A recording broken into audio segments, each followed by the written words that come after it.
The emergency room at St. Vincent's Memorial Hospital was packed with people on Friday night. Doctors and nurses moved quickly between rooms while tired patients sat in hard plastic chairs waiting for their turn. The bright lights buzzed overhead and made everything look harsh and cold. Daniel Carter sat among the crowd holding a photograph of his daughter with shaking hands. His eyes were red from crying and lack of sleep. He had been waiting for 3 hours watching other people go in and out, while his world was falling apart. Every minute that passed felt like an hour, and every hour felt like a day.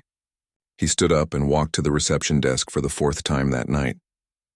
His voice cracked when he spoke. "Please, my daughter does not have much time left.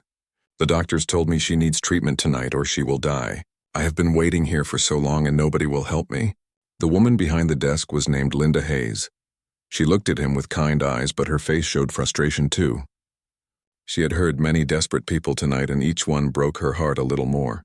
"Sir, I understand how worried you are, but we have rules we must follow. Your daughter is stable at the other hospital right now. The specialist will not be here until Monday morning, and there is nothing we can do to change that." "Monday will be too late," Daniel said, and his voice got very quiet. "She is only 7 years old. The infection is spreading through her body.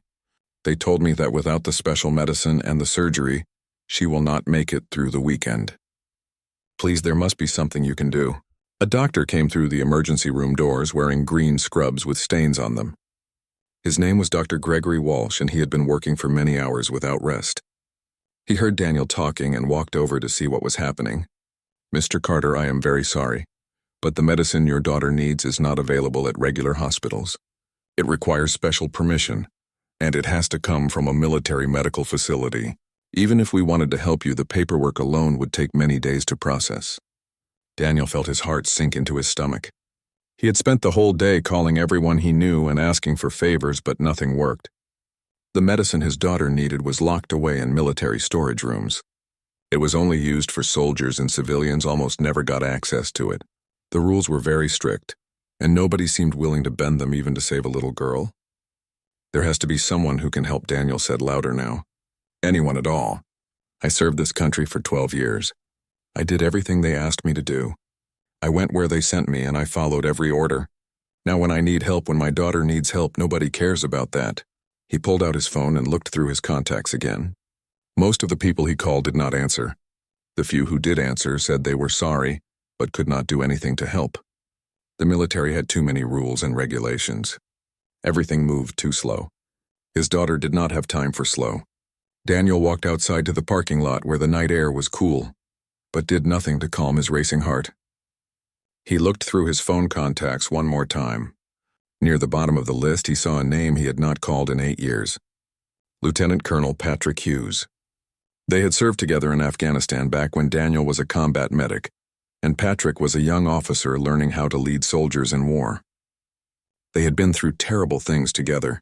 They saved lives and saw death and made promises to each other, the way soldiers do when they think they might die. Patrick told him once that if he ever needed anything, he should call no matter what time it was or how many years had passed. Daniel's finger hung over the name. Would Patrick even remember him after all this time? Would he care enough to help? Daniel pressed the call button and listened to it ring. Once, twice, 3 times. His heart felt heavy with each ring. Then someone answered. "This is Hughes," the voice said. It was older and more serious, but Daniel knew it was Patrick. "Patrick, this is Daniel Carter. I do not know if you remember me, but we served together in Kandahar. I was the medic who pulled you out of that building when it collapsed during the mortar attack." "Danny," Patrick said, and his voice changed immediately.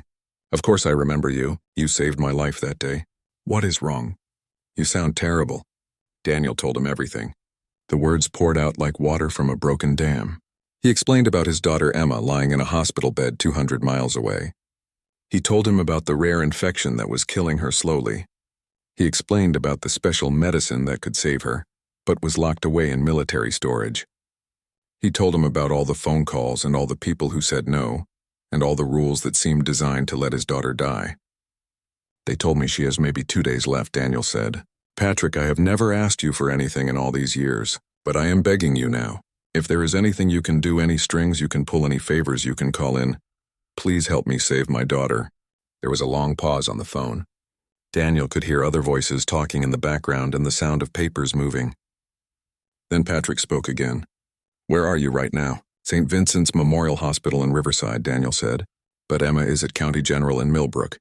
That is where they are keeping her stable. But the doctors say she is getting worse every hour.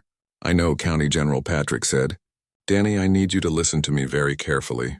I am going to make some phone calls. Do not leave that hospital. Stay near the emergency room entrance. Do you understand me? Patrick, what are you going to do? Daniel asked. Just trust me, Patrick said. The same way I trusted you in Kandahar when that building was falling down around us. Give me 30 minutes. The phone went dead and Daniel stood in the parking lot staring at it.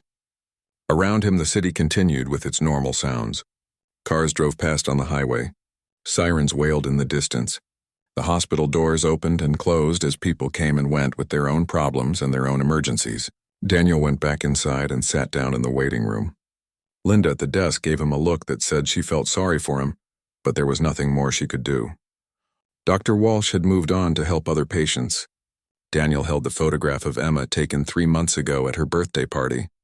She was smiling and holding a soccer ball. She had no idea that something invisible was already growing inside her body, preparing to take her life. 20 minutes passed, then 25. Daniel's hope started to fade. What had he expected? That Patrick could wave a magic wand and fix everything. That the military would drop everything to help one little girl. Nothing worked that way. The world did not work that way. Then at exactly 29 minutes after the phone call ended, Daniel heard something. It was a deep thumping sound in the distance, getting louder every second. Other people in the waiting room heard it too. They looked up from their phones and magazines. The sound was one that anyone who served in the military would recognize immediately. It was the sound of helicopter blades cutting through the air. Daniel ran to the entrance. Other people followed him, curious about what was making that noise. The sound became so loud it shook the windows. A black shape appeared in the sky with lights flashing. It was a military helicopter, and it was coming straight toward the hospital. The Black Hawk helicopter circled once over St. Vincent's Memorial Hospital. Its powerful blades created a windstorm that sent trash and papers flying across the parking lot. Security guards ran out of the building, talking into their radios with confused looks on their faces. Inside the emergency room, patients and medical staff crowded near the windows to watch. Nobody could believe what they were seeing. Military helicopters did not just land at civilian hospitals in the middle of the night. Daniel ran toward where the helicopter was coming down. His heart pounded so hard he thought it might burst out of his chest. The helicopter's bright lights lit up a section of the parking lot, and hospital security started putting up barriers to keep people back, even though they seemed just as confused as everyone else about what was happening. The Black Hawk touched the ground with perfect control. The blades were still spinning when the side door slid open. A man in a flight suit jumped out first, followed by 2 other people. Daniel recognized the way the first man walked even before he took off his helmet.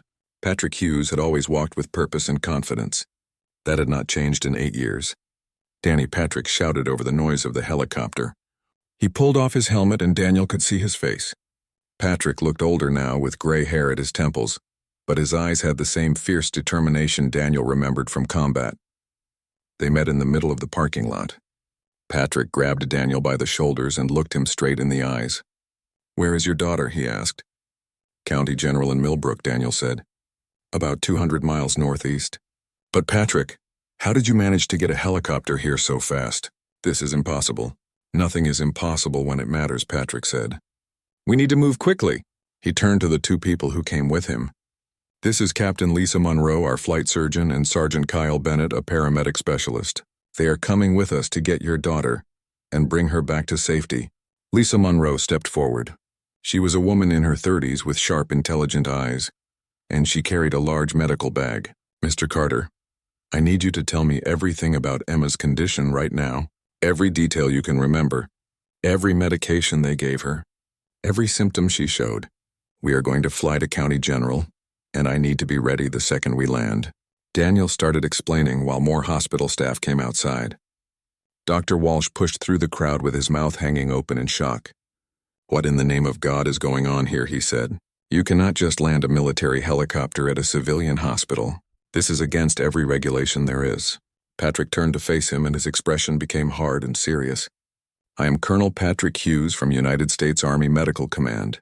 This is a medical emergency evacuation under military authority. One of our veterans has a child in critical condition, who needs immediate transport to receive treatment that will save her life. This is highly irregular, Dr. Walsh said, but his voice was not as strong now. The sight of the helicopter and the obvious urgency had thrown him off balance. Doctor, you said earlier that the medicine this child needs is in military stockpiles, Patrick said. That medicine is being loaded onto a transport plane at Fort Bragg right now as we speak. It will arrive at County General in about 90 minutes. But we need to get there first to prepare Emma for treatment. Every single minute counts and we are wasting time standing here talking. Linda, the receptionist, had followed Dr. Walsh outside. She looked at the helicopter with wide eyes. I have never seen anything like this in my life, she whispered to another nurse. Patrick turned back to Daniel. We have room for you on the Black Hawk. You are coming with us to see your daughter. But I need you to stay focused. Lisa and Kyle will need your help talking to the doctors at County General. Can you do that? Daniel nodded. He could not speak because tears were running down his face. The reality of what was happening finally hit him. Patrick had done more than make a few phone calls. He had organized an entire military operation in less than 30 minutes. How Daniel finally managed to say, "How did you make this happen so fast?" Patrick's expression softened a little. You saved my life in Kandahar, Danny. You pulled me out of that collapsed building when you could have left me there to help other wounded soldiers. You spent 40 minutes digging through rubble with your bare hands while mortars were still falling all around us. You risked your life for mine. That was different, Daniel said. That was war. That was my job. This is my job too, Patrick said. Taking care of the people who matter. You are a veteran, Danny. That does not end when you take off your uniform. The military is supposed to be a family. Sometimes we forget that. Sometimes we get lost in paperwork and regulations and we lose sight of why we serve. Tonight we are remembering what really matters. The group moved quickly toward the helicopter. The pilot chief warrant officer Carlos Diaz stayed at the controls keeping the engine running. He gave them a thumbs-up signal that he was ready to go the second everyone was on board. Daniel climbed into the helicopter and the familiar smells brought back a flood of memories. Aviation fuel and metal and canvas, the smell of military equipment that had been part of his life for 12 years. But this time he was not going to war. This time he was going to save his daughter. The Black Hawk lifted off from the parking lot. Within seconds it turned northeast and disappeared into the night sky. The whole thing from landing to takeoff took less than 5 minutes. In the waiting room, patients and staff stood in shocked silence. Dr. Walsh shook his head slowly. I have been a doctor for 23 years, he said to nobody in particular. I have never seen anything like what just happened here. Linda pulled out her phone to record a video, but the helicopter was already too far away to see clearly. That man came here begging us for help, she said quietly. He begged us and we told him about policies and procedures and rules. We gave him nothing but excuses. They gave him action. Another nurse standing nearby nodded.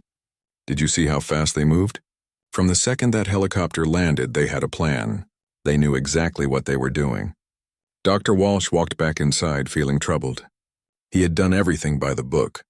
He had followed every protocol and regulation. But somehow following the rules had meant telling a desperate father that his daughter would have to wait until Monday. That she would have to die because the system did not allow for exceptions. The military had shown up and ignored all those rules because they understood something he had forgotten. Sometimes saving a life matters more than following procedures. Outside in the parking lot, a small crowd had gathered. People were taking pictures with their phones and talking excitedly about what they had seen. One woman was already posting on social media. Just saw a military helicopter land at the hospital and take off again, she wrote. Something crazy is happening. The story would spread quickly through the community. By morning, everyone would be talking about the night a Black Hawk landed at St. Vincent's Memorial. They would tell different versions of what happened. Some would get the details wrong, but they would all agree on one thing. Something extraordinary had taken place. Something that proved when people truly cared about helping others, they could move mountains. Or in this case, they could move helicopters through the night sky racing against time to save a 7-year-old girl who was running out of time. A little girl whose father refused to give up.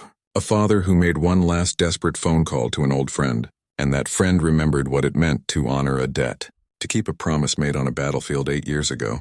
The Black Hawk flew through the darkness toward County General Hospital. Inside, Daniel sat strapped into his seat trying to process everything that was happening. His daughter was still in danger. The worst was not over yet.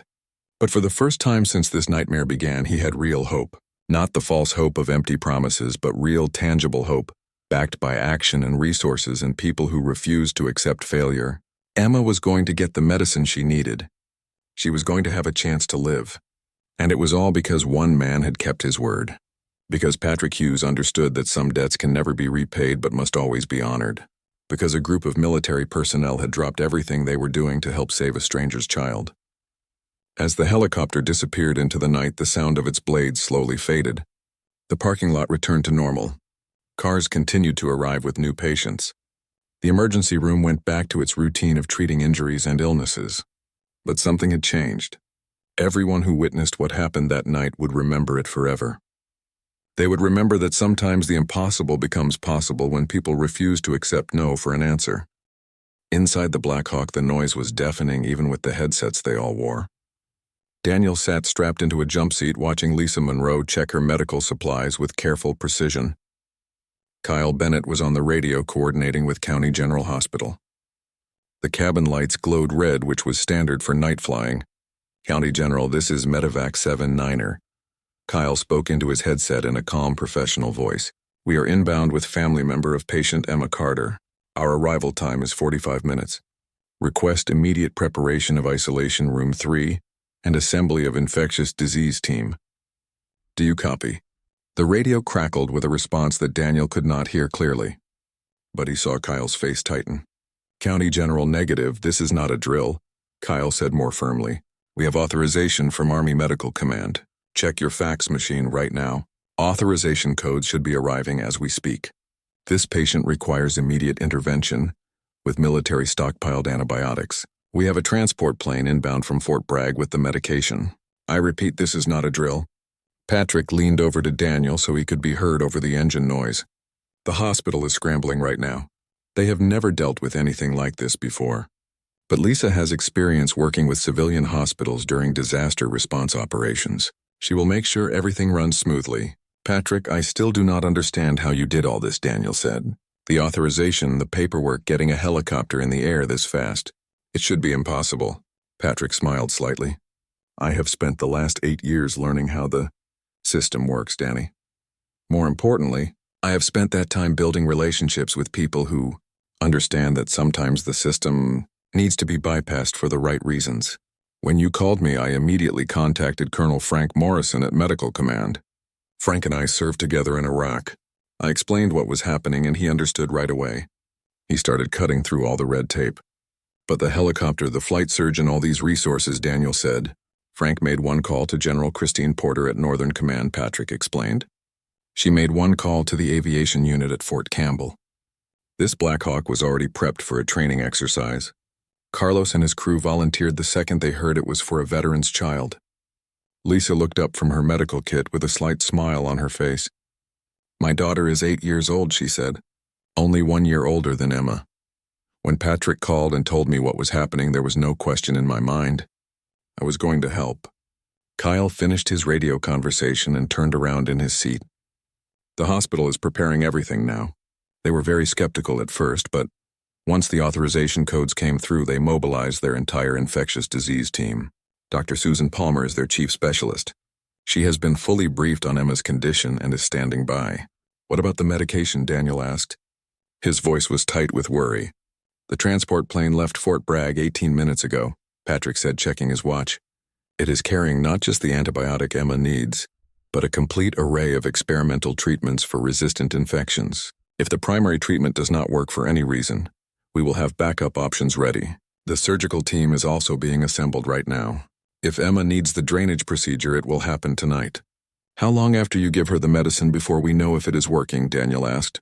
4 to 6 hours for an initial response," Patrick said. "But we will be monitoring her constantly every single minute." Kyle's radio crackled again. "C-130 is on final approach. 5 minutes to landing."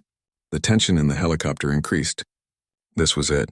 The medication that could save Emma's life was about to arrive, but time was still their enemy. Patrick turned to Daniel and gripped his shoulder. "You already repaid any debt between us, Danny. Kandahar, 2017. That building collapsed during the mortar attack. I was trapped under rubble with a piece of metal rebar through my leg.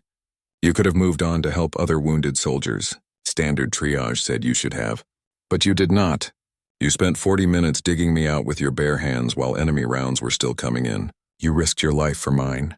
That was different, Daniel said. That was combat. That was the job. This is the job too, Patrick said firmly. Taking care of our own. You are a veteran. That does not end when you leave the service. The military is supposed to be a family. Sometimes we forget that. Sometimes we get caught up in regulations and protocols and we lose sight of why we serve in the first place. Tonight we are remembering. Carlos's voice came through their headsets. Approaching County General now. I have the landing pad in sight. Looks like they have cleared it and have emergency personnel standing by. Touching down in 2 minutes. Daniel leaned forward, trying to see through the helicopter windows. In the distance, he could see the lights of County General Hospital. The landing pad on the roof was lit up bright, and even from far away, he could see people moving around preparing for their arrival. Mr. Carter, Lisa said, drawing his attention. When we land, I need you to stay calm and let us work. I know that is incredibly hard when it is your own child, but the next few hours are going to be very intense. Trust us, trust the doctors at County General, and trust that your daughter is a fighter. She is, Daniel whispered, clutching the photograph of Emma. She is the toughest person I know. The Black Hawk began its descent. Through the windows, Daniel watched the hospital grow larger and larger. This was the moment.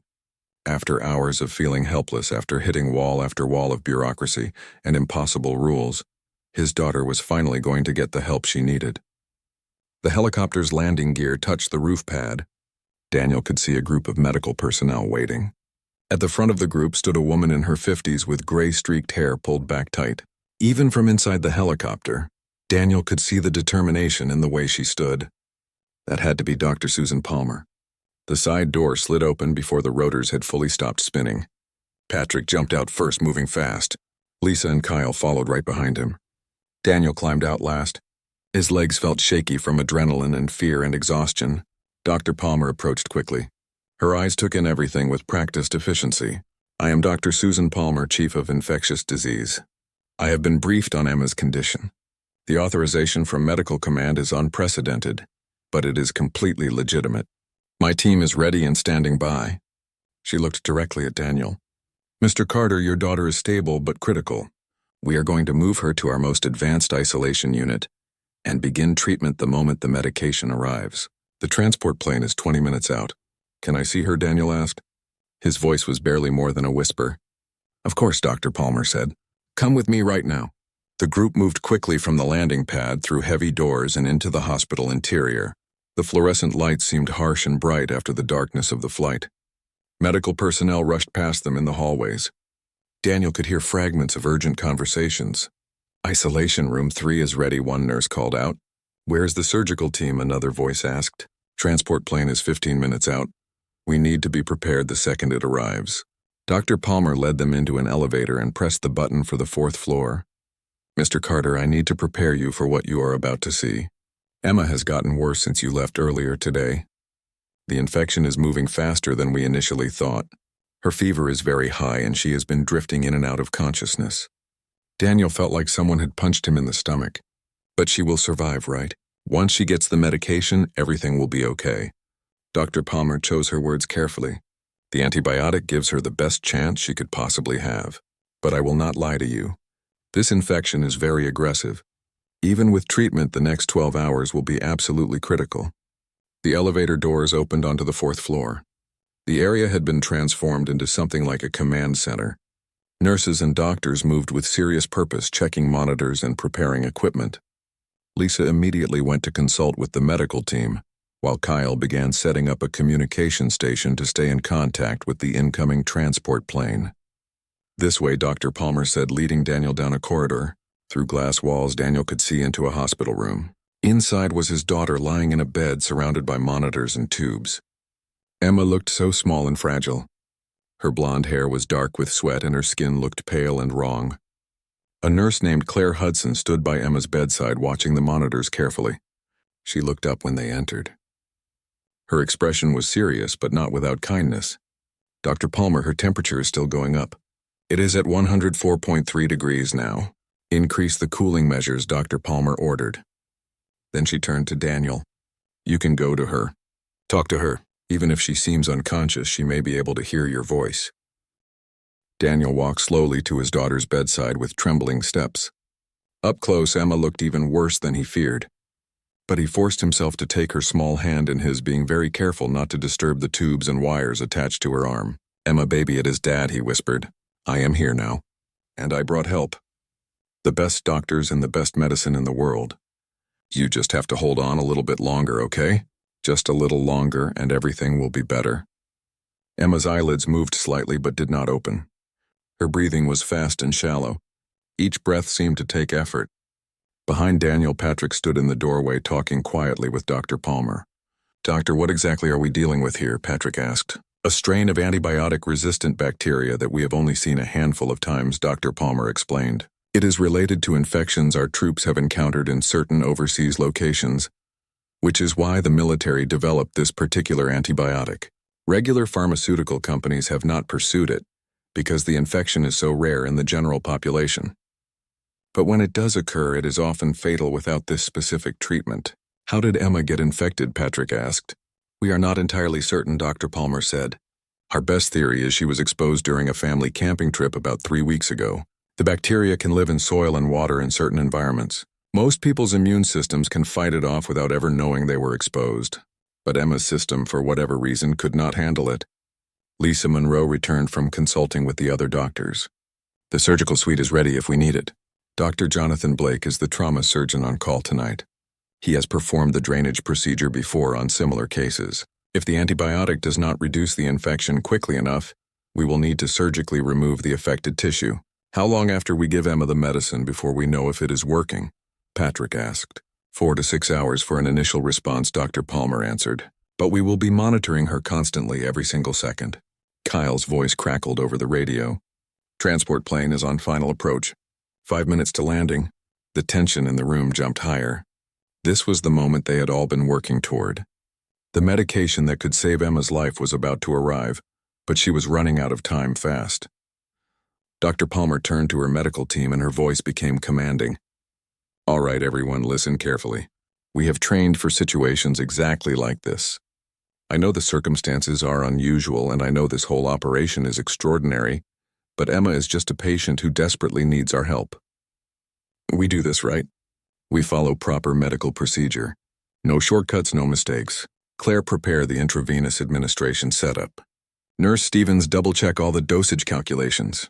Lisa, I want you to coordinate with my team since you are familiar with the military protocols for this medication." A young resident doctor named Aaron Murphy approached nervously.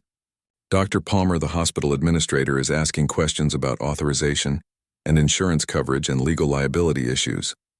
Dr. Palmer's expression hardened.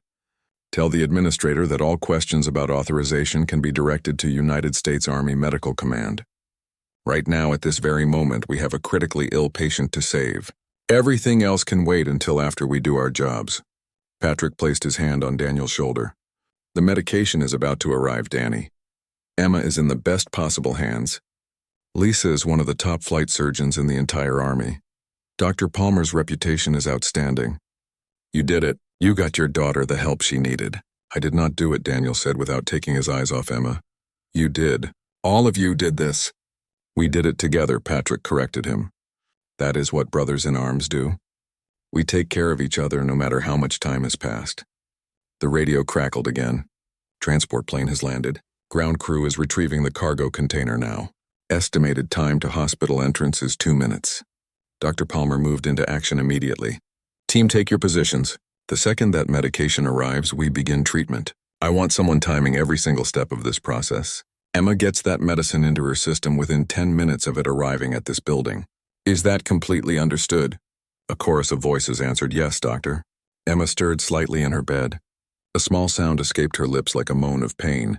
Daniel squeezed her hand gently. "Hold on, baby. Just a little bit longer. Help is almost here." The next few minutes felt like hours to Daniel. He stayed at Emma's bedside, holding her hand and whispering words of encouragement, while the medical team prepared everything. Dr. Palmer stood at the center of the organized chaos, directing everyone with calm authority. The sound of running footsteps echoed in the hallway. Then 2 military personnel appeared, carrying a large insulated container marked with biohazard warning labels. Kyle directed them to a preparation station where Lisa was waiting with gloved hands ready. Temperature check on the medication, Lisa called out. She opened the container carefully and pulled out several small glass vials packed in special temperature-controlled sleeves. She scanned one with a digital thermometer. 2.5 degrees Celsius, perfect. Medication stability is confirmed. Dr. Palmer moved over to examine the vials. This is it. This is what took 8 years of military research and about $200 million to develop. But yes, this is the only thing that can kill the bacteria inside Emma. Claire Hudson had the intravenous setup completely ready. Standing by for administration, doctor. Dosage calculation for a 7-year-old patient weighing 32 kilograms, Dr. Palmer asked the young resident.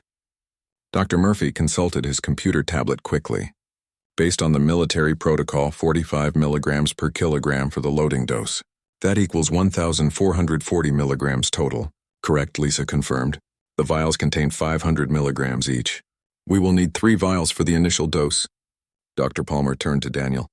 Mr. Carter, we are about to begin treatment. The medication will take approximately 30 minutes to go into Emma's bloodstream. During that time, she may have some reactions. Her fever might spike higher initially before it starts coming down. She might experience nausea and possibly some muscle tremors. These are all normal responses to this particular antibiotic. Do you understand what I am telling you? Daniel nodded. He could not speak because his throat was too tight. All right, Dr. Palmer said, turning back to her team. Let us proceed. Claire, start the infusion now.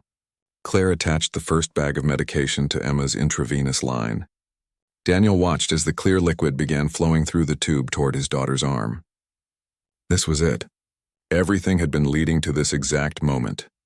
Patrick stood at the doorway, keeping out of the way but watching carefully. Next to him, Kyle continued monitoring all communications and keeping Fort Bragg and Army Medical Command updated on Emma's status. Time of medication administration 23:47 hours, Dr. Palmer announced. Mark it and begin timing. For the first 10 minutes, nothing seemed to change. Emma lay still in the bed. The monitors showed the same concerning numbers. Daniel's heart sank.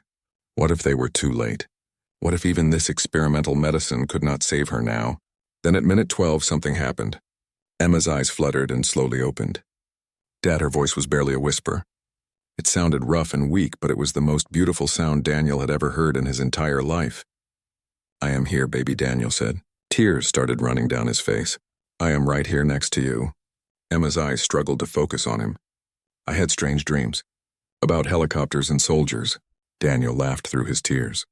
Not dreams, sweetheart. It was all real. Everything was real. Dr. Palmer leaned over to check Emma's eyes with a small light. Emma, I am Dr. Palmer. Can you tell me how you are feeling right now? Tired, Emma whispered. And really hot, so hot. That is the fever, Dr. Palmer said gently. But we are giving you very special medicine to fight the infection. You are going to feel sick for a little while longer, but then you are going to start feeling much better. Can you be brave for me? Emma nodded weakly. Then her eyes drifted closed again. Is she okay? Daniel asked with panic in his voice. She is fine, Dr. Palmer assured him. Brief consciousness is actually a very good sign. It means her brain function is still strong despite the high fever. At minute 20, Emma's temperature began to drop. It was only 0.2 of a degree, but it was movement in the right direction. Dr. Palmer and Lisa exchanged a look of cautious optimism. Come on, Lisa whispered under her breath. Come on, Emma, you can do this. Keep fighting. The monitors continued their steady beeping sounds. Claire adjusted Emma's position in the bed to make her more comfortable. Dr. Murphy was recording every observation on his tablet, creating a detailed medical record of everything that was happening.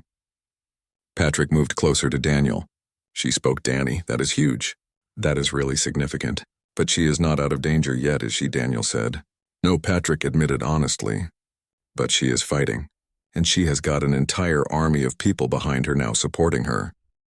At minute 30, the first bag of medication was empty. Claire smoothly disconnected it and attached the second bag without missing a beat. Emma stirred again in her bed but did not wake up this time. Temperature is 103.1 degrees, Claire announced, down over a full degree from where we started. The relief in the room was obvious. Everyone had been holding their breath without realizing it. Dr. Palmer allowed herself a small smile. The medication is working. We are definitely not out of danger yet, but this is exactly the response we wanted to see. Lisa stepped back from the bedside and pulled off her medical gloves. Dr. Palmer, based on what I am observing right now, I think we can hold off on the surgical option. If Emma's temperature continues to drop at this rate, The infection is clearly responding to the antibiotic treatment. I agree, Dr. Palmer said. We will continue monitoring very closely, but I am feeling much more optimistic than I was an hour ago. Over the next hour, Emma's condition continued to improve steadily. Her temperature kept dropping. Her breathing became less difficult and more regular. Twice more she opened her eyes to look at her father. Each time Daniel spoke to her softly, telling her how much he loved her and how proud he was of how brave she was being. By 1:30 in the morning, Emma's temperature had dropped all the way down to 101.4 degrees. Her other vital signs had stabilized significantly. The medical team began to relax. Their movements became less urgent. The tension that had filled the room started to fade. Dr. Palmer pulled Daniel aside to talk privately. Mr. Carter, I truly believe your daughter is going to survive this. The next 24 hours will still be critical, and she will need to stay on this antibiotic for at least 10 days. But I am confident now that the worst is behind us. Daniel could not speak. He just nodded while tears flowed freely down his face. You should know, Dr. Palmer continued, that what you did tonight is nothing short of extraordinary. What all of you did. I have been practicing medicine for 30 years. I have worked in emergency rooms and intensive care units and disaster zones. I have never seen anything like what happened here tonight. The military response, the coordination between so many different people and organizations, the sheer determination to save one child. It is truly remarkable. Patrick walked over to join them. Doctor, what would have happened if we had not gotten the medication here tonight? Dr. Palmer's face became very serious. Emma would almost certainly not have survived the weekend. The infection was progressing too rapidly. By Monday morning, when the specialist was supposed to arrive, it would have been far too late. She looked directly at Daniel. Your refusal to give up and your determination to find help, no matter what, saved your daughter's life. How can I ever thank you? Daniel said to Patrick. You do not need to thank me, Patrick replied. You saved my life 8 years ago in Afghanistan. I could never repay that debt. But more importantly, you reminded me tonight of what really matters. You reminded all of us. As dawn started breaking over the hospital, Emma continued to improve. Her fever kept dropping slowly but steadily. The medical team had shifted from emergency crisis mode to careful monitoring. Emma was going to make it. She was actually going to survive. Daniel sat in the chair next to her bed.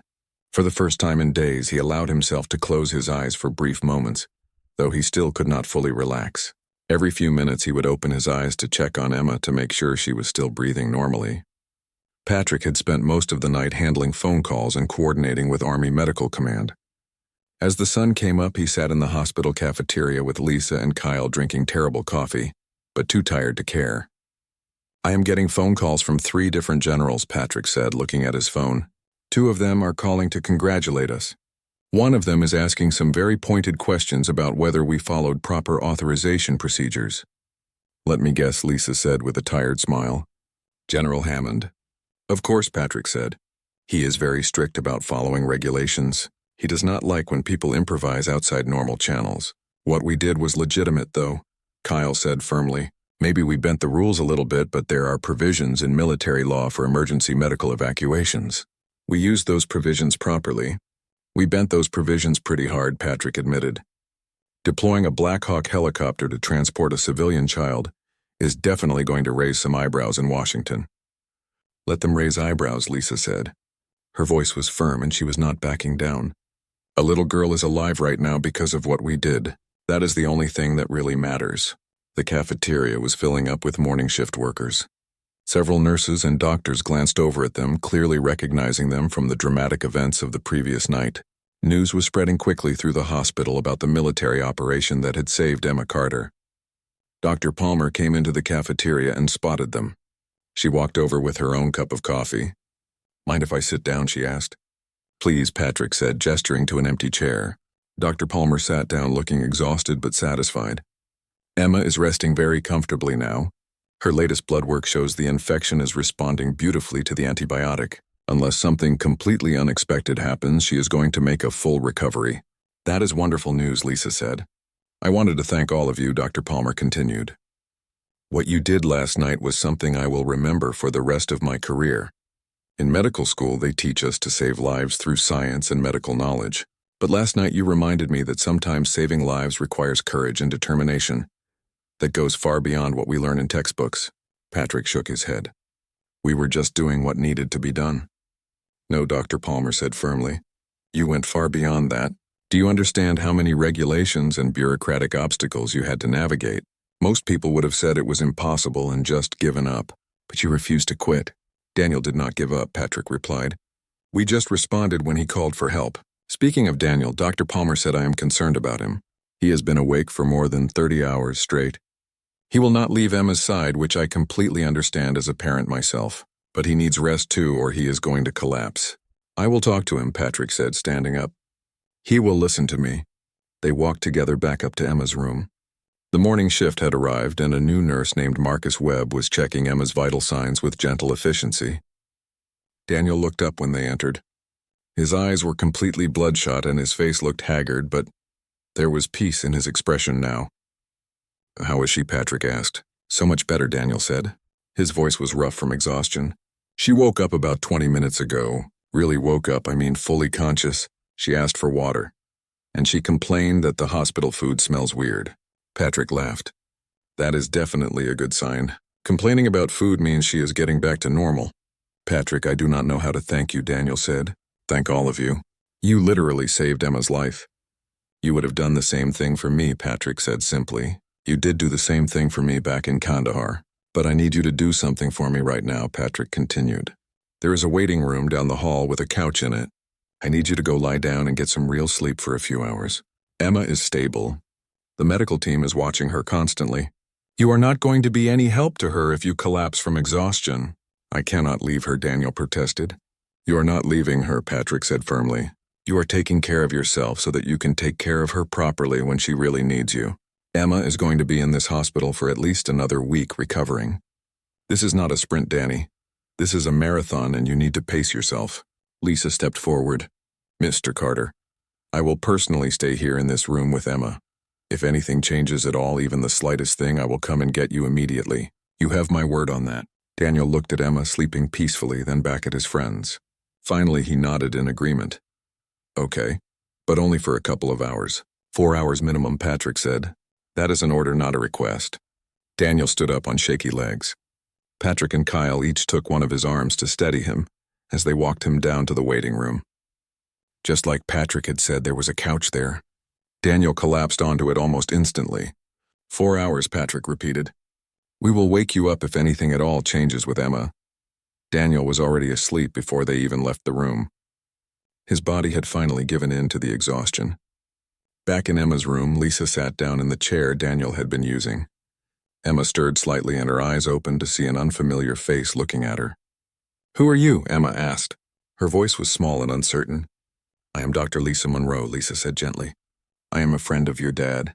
We flew here in a helicopter last night to bring you the special medicine you needed. The helicopter was real. Emma's eyes went wide. I thought maybe I dreamed all of that. It was completely real, Lisa smiled. Your dad loves you so much that he called some very important people to help you. A lot of people worked very hard last night to make sure you got better. Emma was quiet for a moment thinking about this. Am I going to be okay now? Yes, Lisa said with complete confidence. You are going to be absolutely fine. 2 weeks passed and Emma continued to recover steadily. The infection was completely gone from her system. Her strength was returning day by day. The doctors were amazed at how well she responded to the treatment. Dr. Palmer said she had rarely seen such a complete recovery from such a severe infection. Finally, the day came when Emma was cleared to go home. Daniel pushed her wheelchair through the hospital corridors toward the exit. The wheelchair was just hospital policy, even though Emma insisted loudly that she could walk perfectly fine on her own. A large group of people waited for them at the hospital entrance. Dr. Palmer was there with her entire medical team. Patrick stood in the center wearing his military uniform. Lisa and Kyle were on either side of him, both smiling. But there were many others too. Carlos, the helicopter pilot, had driven 6 hours to be there. Dr. Jonathan Blake, the surgeon who had been on standby, was present. Even Colonel Frank Morrison from Army Medical Command had made the trip. As Daniel wheeled Emma outside into the sunshine, the entire group started clapping. Emma's face turned bright red with embarrassment, but she was smiling too. Dr. Palmer approached first. Emma, you have been an absolutely wonderful patient. I expect you to follow all the instructions we gave your father very carefully. No playing soccer for another month. Take all your medicine exactly as prescribed. and come back to see us for your follow-up appointment in 2 weeks. I will, Emma promised. Patrick knelt down so he was at Emma's eye level. Your dad tells me you really love soccer. Is that true? Emma nodded eagerly. Well, I happen to know some people at Fort Campbell who run a youth soccer program, Patrick said. Once you are completely recovered and the doctors say it is okay, I think I can arrange for you to visit the base. Maybe you could even practice with some of the kids there. Would you like that? Emma's eyes got huge. Really, that would be so cool. It is a promise, Patrick said. Then he stood up and looked at Daniel. How are you holding up? Much better, Daniel answered. Actually sleeping now. Actually eating regular meals. It is amazing what happens when your daughter is not fighting for her life anymore. I have some news, Patrick said. The experimental antibiotic that saved Emma is being fast-tracked for civilian approval. What happened with Emma proved how effective it is. Within a year or maybe less, it should be available to regular hospitals everywhere. Other families will not have to go through what you went through. Daniel felt tears starting again. Emma's illness is going to help save other children. It already has. Colonel Morrison stepped forward to introduce himself. Mr. Carter, I am Colonel Frank Morrison from Army Medical Command. Because of all the attention your daughter's case received, we identified 3 other civilians with similar infections. We were able to treat them immediately using the same protocol. One of them was a 5-year-old boy in Oregon who would have died without quick intervention. Daniel was speechless. Patrick squeezed his shoulder supportively. There is something else, Patrick continued. Lisa and I have been working with some members of Congress over the past 2 weeks. There is going to be a bill introduced next month. It is called the Emergency Civilian Access to Military Medical Resources Act. It will create a formal system for situations like yours where military medical resources could save civilian lives. Families will not have to rely on luck and personal connections the way you did. Patrick, I honestly do not know what to say. Daniel managed to get out. Do not say anything, Patrick replied. Just be there for Emma. Be the father she needs. That is all the thanks anyone could want. Lisa knelt down next to Emma's wheelchair. Emma, I want you to know something important. You are a real hero. You fought incredibly hard against that infection. And because you fought so hard and because we were able to save you, other kids are going to get help faster in the future. You should be very proud of yourself. I just want to go home and see my dog Max, Emma said, which made everyone laugh. That is completely fair, Lisa said, standing back up. But remember, you are pretty special. As people started saying their goodbyes and the crowd began to break up, Patrick pulled Daniel aside one more time for a private conversation. Danny, I need you to understand something, Patrick said seriously. What happened that night was not just about saving Emma. It was about remembering what service really means. I had gotten caught up in military rank and protocol and career advancement. I forgot why I joined the military in the first place. You reminded me of what really matters. I just called an old friend who I thought might be able to help, Daniel said. You did much more than that, Patrick replied. You reminded an entire chain of command that our mission is to protect and serve real people, not to maintain bureaucratic systems. General Porter told me she is implementing new policies because of this case. Colonel Morrison is completely restructuring how military medical resources can be deployed for civilian emergencies. You changed things, Danny. You really changed things. Emma changed things, Daniel corrected him. She is the one who fought and survived. Fair enough, Patrick smiled. Now get her home. Let her return to normal life. But stay in touch with us. You are not alone anymore. You have a whole network of people who care about you and Emma. The 2 men embraced. They were brothers in arms, bound together not just by their shared experiences in combat, but now by the shared mission of saving an innocent child's life. Daniel wheeled Emma toward their car where Emma's grandmother was waiting to drive them home. But before they got there, Daniel stopped and looked back. Patrick and Lisa and Kyle and Dr. Palmer and all the others still stood at the hospital entrance watching them leave. Emma tugged on his sleeve. Dad, those people really are heroes, right? Yes, baby, Daniel said. They absolutely are heroes. You are a hero too, Dad, Emma said. You did not give up. You kept fighting for me. You saved my life. Daniel knelt down beside the wheelchair and took both of Emma's small hands in his larger ones. We saved you, Emma. All of us together working as a team. And that is the important lesson here. Nobody can do everything alone. But when good people work together and refuse to accept failure, amazing things can happen. Like helicopters landing at hospitals, Emma said. Exactly like helicopters landing at hospitals, Daniel agreed with a smile. They continued to the car and Daniel helped Emma get settled in the back seat. Her grandmother, who had been crying tears of joy, hugged Daniel tightly before getting behind the wheel. As they drove away from County General Hospital, Daniel thought about the incredible journey of the past 2 weeks. He had stood in a different hospital begging desperately for help. He had faced a system that seemed designed to prevent the very help his daughter needed most. But his desperation had created a chain reaction of human compassion and determination. Patrick had remembered a promise made on a battlefield in Afghanistan. Lisa and Kyle had dropped everything to help a complete stranger's child. Carlos had flown through the night without any hesitation. Dr. Palmer and her medical team had welcomed unusual military intervention. Colonel Morrison and General Porter had cut through layers of bureaucracy. All of it happened because one father refused to give up, and because the people he reached out to refused to let him down. The story of the Black Hawk helicopter landing at St. Vincent's Memorial Hospital spread far beyond that single night. News reporters covered it extensively. Medical journals published detailed analysis. Congressional committees referenced it in hearings about healthcare access. But for Daniel, the story would always be simple and personal. He begged for help when his daughter was dying. When it seemed like nobody could help and every door was closed and the system was impossible to navigate, his desperate call for help was answered. Not every desperate parent would be so fortunate. Not everyone would have a Patrick Hughes to call when things seemed hopeless. That was exactly why the policy changes mattered so much. That was why Emma's fight was leading to reforms that could save countless other lives in the future. As they turned onto their street, Emma saw their house and squealed with excitement. Their golden retriever Max was visible in the front window, wagging his tail so hard his whole body shook. "We are home, baby," Daniel said softly. "We are finally home." And for the first time in weeks, Daniel truly believed it. The nightmare was over. Emma was safe and healthy. The future stretched ahead of them, full of possibilities and hope and life, all because one father refused to accept no for an answer. All because he kept searching for help until he found someone who would act. All because Patrick remembered what it meant to honor a promise and to serve something bigger than himself. All because a group of military personnel and civilian doctors put aside rules and regulations to focus on what really mattered, which was saving a child's life. Emma was going to grow up now. She would play soccer again. She would go to school and make friends and have a completely normal life. And someday, when she was older, Daniel would tell her the complete story of that incredible night.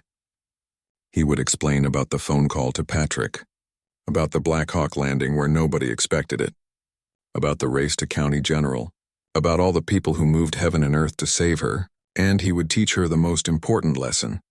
When you need help, you keep asking until someone answers. 5 years after that dramatic night, Daniel stood in the parking lot of County General Hospital. He was not there because of an emergency this time. He was there for the dedication ceremony of something new and important. The hospital had built a special wing for emergency infectious disease treatment. It was equipped with the latest technology and maintained a stock of rare medications, including the military-developed antibiotics. The new wing was being named the Emma Carter Emergency Treatment Center. Emma was now 12 years old and stood beside her father, feeling both proud and embarrassed by all the attention. She was taller now, and had grown into a confident young girl who played competitive soccer and got good grades in school. The infection that nearly killed her was a distant memory, though it had shaped who she had become. Patrick was there in his dress uniform. He had been promoted to full colonel, and now oversaw all emergency medical coordination between military and civilian facilities across the entire country. Lisa and Kyle stood with him, both also promoted for their roles in creating the new emergency response protocols. Dr. Palmer, who was now semi-retired, had come for the ceremony. She had worked closely with the hospital administration to design the new wing and establish the treatment protocols. Everything that had been learned from Emma's case was built into the facility. The hospital administrator stepped up to the microphone. "Today we are celebrating more than just a new building," she said. "We are celebrating a change in how we think about emergency medical care. 5 years ago, a desperate father came to this hospital begging for help we could not provide. His daughter was dying, and the medicine she needed was locked away in a system we could not access." She continued explaining how Emma's case had exposed a critical gap in healthcare access, how one family's tragedy had led to meaningful reform, how the new legislation and the new treatment protocols had already saved hundreds of lives across the country. When it was Daniel's turn to speak, he felt nervous, just like he had before the congressional hearing years ago. But this time Emma was beside him for support, and that made all the difference. "I am not good at speeches," he began, "and that is okay because I am just going to tell you the truth. 5 years ago I was terrified. I watched my daughter getting sicker and nobody could help. The system that was supposed to protect us had failed completely. I felt powerless and alone."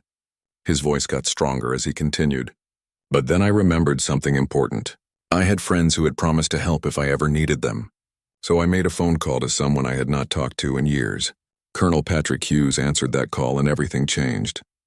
Within 30 minutes, a military helicopter landed at a civilian hospital. Within hours, my daughter had the medicine she needed. Within days, she was recovering." Daniel paused and looked at the new building. "This facility exists because good people refuse to accept a bad system. They refuse to let bureaucracy and regulations prevent them from saving a life. And now, because of what they did, hundreds of other families have been helped. Children who would have died are alive and healthy today." He gestured toward Emma standing beside him. "My daughter is not special because she survived. She is special because her story reminded people what really matters, that every life has value, that sometimes we need to break the rules to do what is right. That service means action, not just good intentions." The audience applauded, and many people were crying, including Daniel himself. Emma squeezed his hand supportively. After the speeches ended, there was a ribbon-cutting ceremony. Emma was given the honor of cutting the ribbon to officially open the new wing. Cameras flashed as she smiled and waved, holding the large ceremonial scissors. Inside the new facility was state-of-the-art equipment, designed specifically for treating rare and resistant infections. The staff had been trained in the new protocols that allowed for rapid coordination with military medical resources when needed. On the wall near the entrance was a large photograph of Emma from 5 years ago, along with a plaque explaining the story of how this wing came to exist. Emma stood looking at her own photograph, feeling strange. That little girl in the picture looked so sick and fragile. She barely remembered being that person. The memories of the infection were hazy now, like something from a dream. But she understood the importance of what had happened. A young mother approached Daniel and Emma during the reception after the ceremony. She was holding the hand of a small boy who looked about 6 years old. "Excuse me," she said nervously. "Are you the Carter family?" "Yes," Daniel answered. The woman's eyes filled with tears. "I wanted to thank you. My son Justin had a similar infection 8 months ago. Because of the new protocols and because of this facility, he got the treatment he needed within hours. The doctor said if this had happened 5 years ago before the new system existed, he probably would not have made it." Daniel felt his throat tighten with emotion. He knelt down to Justin's level. "You are a brave kid," he said. "I am glad you're okay now." Justin smiled shyly and hid partly behind his mother. Emma came over and knelt beside her father. "Hi, Justin," she said. "I was really sick too when I was younger, but now I am totally fine. You are going to be fine too." The mother wiped her eyes. "Your story saved my son's life. I do not know how to thank you enough." "You just did," Daniel said, standing back up. "Knowing that what happened to us helped your family makes everything worthwhile." As the reception continued, more families approached with similar stories. A father whose teenage daughter had been saved by the new protocols. Grandparents whose grandson had received life-saving treatment. Each story reinforced the impact of what had begun that desperate night 5 years ago. Patrick found Daniel standing alone near a window looking out at the parking lot. Thinking about that night, Patrick asked. "Always," Daniel replied. "I think about it every single day. About how close I came to losing her. About how different things could have been." Patrick stood beside him. "I think about it too. That night changed my entire career. It changed how I understand what military service really means. We get so focused on missions and operations that we forget the mission is ultimately about protecting people.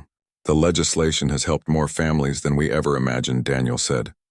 "I get letters from people all over the country telling me their stories. Over 800 documented cases in the past 5 years," Patrick said. 800 families who got access to military medical resources that saved lives. And that is just the official count. There are probably more cases that never got formally reported. Emma joined them carrying a plate of cookies from the reception. "This is weird," she said. "Having a building named after me is really weird." "You earned it," Patrick said with a smile. "You survived something that should have killed you. And your survival led to changes that helped hundreds of other kids." "I do not really remember most of it," Emma admitted. "Just bits and pieces. Feeling really hot and tired. Seeing Dad's face. Having weird dreams about helicopters. The helicopter was real, Daniel reminded her. That was Colonel Hughes and his team flying through the night to save you. Emma looked at Patrick with new appreciation. Thank you for doing that. I know I have said it before, but seriously, thank you. You are very welcome, Patrick said. But you should thank your dad. He is the one who never gave up. He is the one who kept fighting to find help when everyone else said it was impossible. The three of them stood together looking out the window. The sun was setting over the hospital, casting long shadows across the parking lot.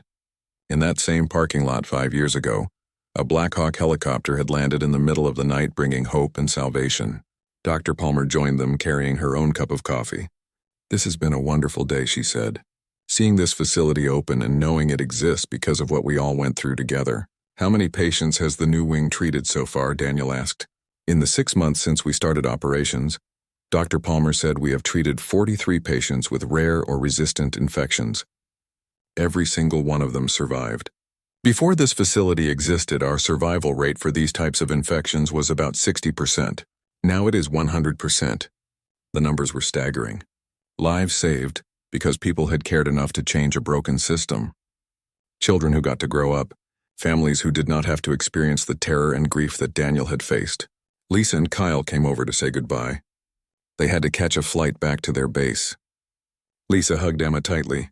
You stay healthy and keep playing soccer, she said. And remember, you are pretty special even if you do not feel like it. After they left, the crowd at the reception began to thin out. Families headed home. Hospital staff returned to their duties. The formal part of the day was ending, but the impact would continue. Daniel and Emma walked through the new wing one more time before leaving. They stopped at the photograph on the wall. Emma studied her younger self in the picture. I look so little, she said. You were little, Daniel replied. And you were very sick. But you fought hard and you survived. Did you really think I was going to die? Emma asked. She had never directly asked that question before. Daniel chose his words carefully. Yes, he said honestly. There was a point where I thought I was going to lose you. That is why I kept calling people and begging for help.